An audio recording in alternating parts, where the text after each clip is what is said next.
Delhi NCR में गाड़ी चलाते हैं तो BS3, ग्रैप, ऑड इवन ये सब सुनकर कभी कभी सिर घूम जाता है ना, कि कौन सा नियम कब लागू होता है और किस पर होता है।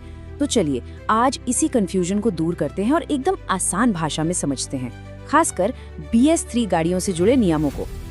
तो सबसे बड़ा सवाल, क्या दिल्ली में BS3 गाड़ियां बैन है? अब इसका जवाब सीधा साधा हाँ या ना में नहीं है, और सच कहूँ तो सारी कंफ्यूजन की जड़ भी यही है, क्योंकि इसका जवाब हवा के साथ बदलता है। जी हाँ, बिल्कुल सही सुना। दिल्ली की हवा तय करती है कि BS3 पेट्रोल गाड़ी सड़क पर चलेगी या नहीं। मतलब ये कोई परमानेंट बैन नहीं है, ये एक डायनामिक यानी सिचुएशन के हिसाब से बदलने वाला नियम है। और इस बदलने वाले नियम के पीछे जो पूरा सिस्टम काम करता है उसका नाम है ग्रैप। बस इस एक चीज को समझ लिया तो दिल्ली के पोल्यूशन से जुड़े ड्राइविंग के सारे नियम क्रिस्टल क्लियर हो जाएंगे। तो सवाल आता है कि ये GRAP है क्या भला? देखिए, इसका पूरा नाम है ग्रेडेड रिस्पॉन्स एक्शन प्लान। इसे एक तरह का इमरजेंसी बटन समझिए। जैसे ही दिल्ली NCR की हवा खराब होती है, ये सिस्टम अपने आप एक्टिवेट हो जाता है ताकि पोल्यूशन को काबू में लाया जा सके। अब इसमें सबसे इंटरेस्टिंग चीज है इसके अलग अलग स्टेज। GRAP के कुल मिलाकर 4 स्टेज हैं और ये हवा की क्वालिटी के हिसाब से लागू होते हैं। मतलब हवा जितनी ज्यादा खराब, पुअर से वेरी पुअर और फिर सीवियर होती जाएगी, पाबंदियां भी उतनी ही ज्यादा सख्त होती चली जाएंगी। और हाँ, गाड़ी चलाने वालों के लिए यही स्लाइड सबसे जरूरी है। ध्यान से सुनिए, जब तक ग्रैप का स्टेज 2 लगा है तब तक कोई टेंशन नहीं।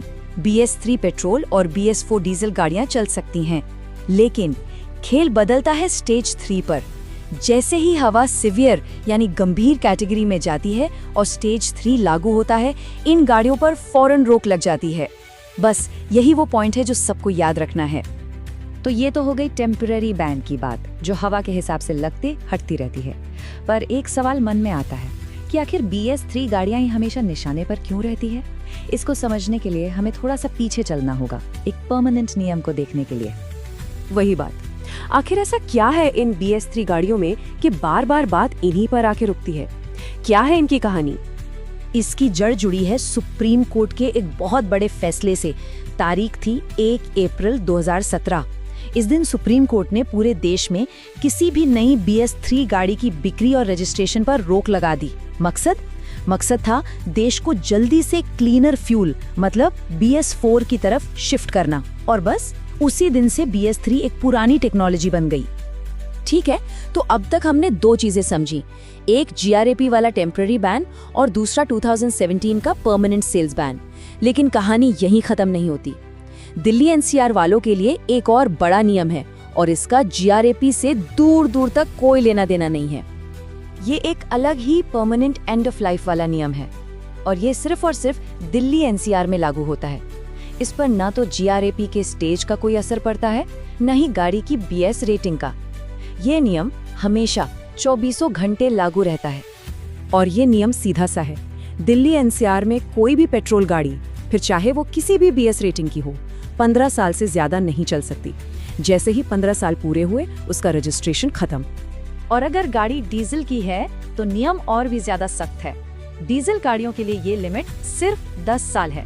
10 साल के बाद दिल्ली NCR की सड़कों पर उन्हें चलाने की इजाजत नहीं होती। ओके, तो काफी सारे नियम हो गए। चलिए अब इन सब को एक साथ रखते हैं, एक सिंपल समरी बनाते हैं ताकि सारी कंफ्यूजन एक बार में ही खत्म हो जाए। तो देखिए, दिल्ली NCR में गाड़ी चलाने वालों को 3 अलग अलग नियमों का ध्यान रखना है। पहला, ग्रैप बैन। ये टेम्पररी है। जब हवा सिवियर होती है तब BS3 पेट्रोल और BS4 डीजल पर लगता है। दूसरा, एज बेस्ड बैन। ये परमानेंट है और सिर्फ दिल्ली NCR में है। 15 साल पेट्रोल, 10 साल डीजल। और तीसरा, सेल्स बैन। ये भी परमानेंट है लेकिन पूरे देश में, कि 1 अप्रैल 2017 के बाद कोई नई BS3 गाड़ी बिक ही नहीं सकती। सिंपल। और एक मजेदार बात, जिस वक्त BS3 गाड़ियों पर रोक नहीं भी होती, मान लीजिए ग्रैप स्टेज 2 चल रहा है, तब भी पोल्यूशन कंट्रोल के दूसरे उपाय चलते रहते हैं। जैसे कुछ जगहों पर पार्किंग फीस डबल हो जाती है, डीजल जनरेटर बंद करवा दिए जाते हैं और मेट्रो बसों के फेरे बढ़ा दिए जाते हैं। तो इन सारे नियमों को समझने के बाद एक बड़ा सवाल तो मन में आता ही है कि जैसे जैसे हमारे शहर बड़े हो रहे हैं और हवा की क्वालिटी एक बड़ी चिंता बनती जा रही है, तो आने वाले वक्त में सड़क पर चलने के नियम और कितने बदलेंगे? ये एक ऐसा सवाल है जो हम सबको सोचने पर मजबूर करता है।